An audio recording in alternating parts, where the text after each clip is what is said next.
Donald ട്രംപിൻ്റെ China visit officially friendly diplomatic സമ്മിറ്റായി അവതരിപ്പിച്ചുവെങ്കിലും അതിൻ്റെ ഒടുവിൽ നടന്ന ഒരു സംഭവം ഇപ്പോൾ ലോകത്തെ ഞെട്ടിച്ചിരിക്കുകയാണ്.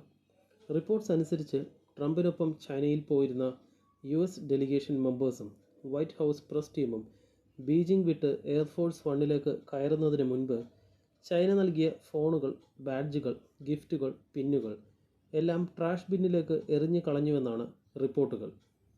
അതെ, nothing from China allowed on the plain എന്നായിരുന്നു റിപ്പോർട്ടഡ്ലി നൽകിയ സ്ട്രിക്റ്റ് ഇൻസ്ട്രക്ഷൻ. ഇതൊരു ചെറിയ പ്രോട്ടോകോൾ ഇഷ്യൂ അല്ല. US ചൈന ബന്ധത്തിലെ ഡീപ്പ് മിസ്ട്രസ്റ്റിൻ്റെ ഏറ്റവും വലിയ സിമ്പിളായി ഇപ്പോൾ ഈ സംഭവം മാറിയിരിക്കുകയാണ്. ഇന്നത്തെ വീഡിയോയിൽ നമുക്ക് ഡീറ്റെയിൽ ആയി നോക്കാം. എന്താണ് യഥാർത്ഥത്തിൽ സംഭവിച്ചത്? എന്തുകൊണ്ടാണ് US ഡെലിഗേഷൻ ഇത്ര എക്സ്ട്രീം പ്രിക്കോഷൻ എടുക്കുന്നത്? ചൈനയെ അമേരിക്ക ഇത്ര ഡിസ്ട്രസ്റ്റ് ചെയ്യുന്നത് എന്തിന്? ഇത് സൈബർ എസ്പിനിയോജ് ഫിയർ ആണോ? പിന്നെ പബ്ലിക്ലി ഫ്രണ്ട്ലി ആയിരുന്ന സമ്മിറ്റിൻ്റെ പിന്നിൽ യഥാർത്ഥ ജിയോ പൊളിറ്റിക്കൽ ടെൻഷൻ എന്താണ്? ആദ്യം സംഭവിച്ചത് എന്താണെന്ന് നോക്കാം. ട്രംപിൻ്റെ 2-day ചൈന വിസിറ്റ് അവസാനിച്ച് ബീജിംഗ് ക്യാപിറ്റൽ എയർപോർട്ടിൽ നിന്ന് എയർഫോഴ്സ് വൺ പുറപ്പെടാനിരിക്കുകയായിരുന്നു. അപ്പോഴാണ് ഷോക്കിംഗ് റിപ്പോർട്ട്സ് പുറത്തു വരുന്നത്.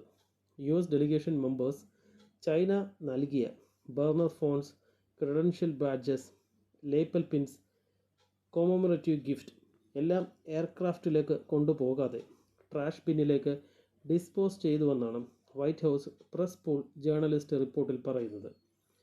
റിപ്പോർട്ട്സ് അനുസരിച്ച് delegation members personal electronic device പോലും ചൈനയിലേക്ക് കൊണ്ടുപോയിരുന്നില്ല.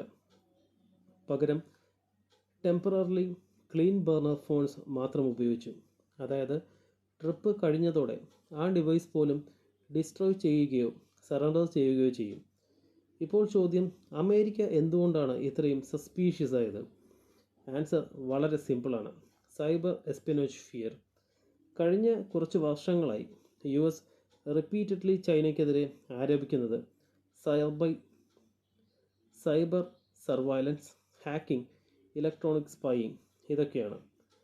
വാഷിങ്ടണിൻ്റെ ബിഗ്ഗസ്റ്റ് കൺസേൺ എന്താണ്? ചൈന സൊഫിസ്റ്റിക്കേറ്റഡ് സർവൈലൻസ് ടെക്നോളജി ഉപയോഗിച്ച് ഡാറ്റ കളക്ട് ചെയ്യുമോ എന്നതാണ്. അതിനാലാണ് US ഒഫീഷ്യൽസ് ചൈന ട്രിപ്പ് സമയത്ത് സ്ട്രിക്റ്റ് സെക്യൂരിറ്റി പ്രോട്ടോകോൾസ് ഫോളോ ചെയ്യുന്നത്. കാരണം ഇൻ്റലിജൻസ് ഏജൻസീസ് ബിലീവ് ചെയ്യുന്നത് even ordinary looking electronic device പോലും സ്പൈയിങ് ടൂൾ ആകാൻ ചാൻസ് ഉണ്ടെന്നാണ്. ഒരു സിമ്പിൾ ഫോൺ, ഒരു ബാഡ്ജ് അല്ലെങ്കിൽ ഒരു സുവനിയർ പോലും ട്രാക്കിംഗ് അല്ലെങ്കിൽ ഡാറ്റ കളക്ഷൻ ഡിവൈസ് ആകാമെന്ന ഫിയർ ഇൻ്റലിജൻസ് സർക്കിൾസിലുണ്ട്. അതുകൊണ്ടാണ് delegation members repeatedly strict instruction നൽകിയതെന്നാണ് പറയുന്നത്. Nothing from China should board Air Force One. ഇത് സിംബോളിക്കായിട്ടും വളരെ വലിയ മെസ്സേജാണ്. കാരണം പബ്ലിക് സ്റ്റേജിൽ ട്രംപും ഷീ ജിൻപിങ്ങും ഫ്രണ്ട്ലി ഒപ്റ്റിക്സ് ക്രിയേറ്റ് ചെയ്തിരുന്നു. Photos, hand shake, state bouquet എല്ലാം കോർഡിനേറ്റ് അറ്റ്മോസ്ഫിയർ ആയിരുന്നു. പക്ഷേ behind the scenes deep mistrust ഇപ്പോഴും നിലനിൽക്കുന്നു. ഇവിടെ മറ്റൊരു ഇമ്പോർട്ടൻറ്റ് സംഭവം കൂടി ഉണ്ടായി. ട്രംപും ഷീയും ബീജിങ്ങിലെ famous temple of heaven visit ചെയ്തപ്പോൾ US secretariat service agent Chinese official initially stop ചെയ്തുവെന്നാണ് റിപ്പോർട്ട്സ്. കാരണം ഏജൻറ്റ് സ്റ്റാൻഡേർഡ് സെക്യൂരിറ്റി പ്രോട്ടോകോൾ പ്രകാരം ഫയർ ആം ക്യാരി ചെയ്തിരുന്നു. അതിനെ തുടർന്ന് US ചൈന ഒഫീഷ്യൽസ് തമ്മിൽ ഇൻറ്റൻസ് ആർഗ്യുമെൻറ്റ് ഉണ്ടായെന്നും മീഡിയ എൻട്രി ഏകദേശം 90 മിനിറ്റ് ഡിലേ ആയെന്നും റിപ്പോർട്ട്സ് പറയുന്നു. ഇതെന്താണ് കാണിക്കുന്നത്? സമ്മിറ്റ് ഫ്രണ്ട്ലി ആയി കാണിച്ചാലും ട്രസ്റ്റ് ലെവൽ വളരെ ലോ ആണ്. കാരണം USഉം ചൈനയും ഇപ്പോൾ ലോകത്തിലെ 2 ബിഗ്ഗസ്റ്റ് റൈവൽ സൂപ്പർ പവേഴ്സാണ്.